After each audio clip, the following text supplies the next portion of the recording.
Nachmanides explains that when one of the rabbis would need to be sent to the Romans to deal with the threat of the Romans, he would send Rabbi Yanai, and Rabbi Yanai specifically would study this week's Parsha before he would go. This week's Parsha serves as a paradigm for how to deal with the enemies of the Jewish people from the outside world.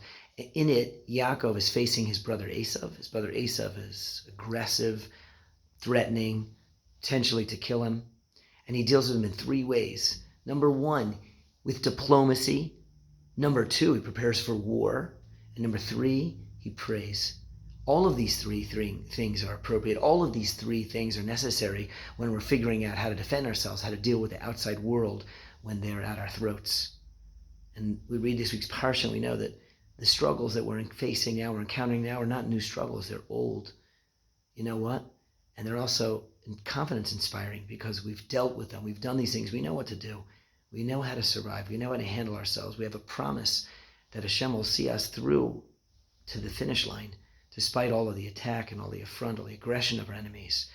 We make our threefold efforts to defend the Jewish people, to enlist the aid of others, to fight and defend ourselves when necessary, and first and foremost, to pray that the Almighty should make it that this is the finish line, and that we will have to suffer no more at the hands of our enemies. May we hear good news.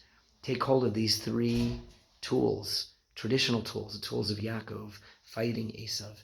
And today we'll use them together and we'll bond with Hashem, bond with each other in safety and peace and salvation. Good Shabbos.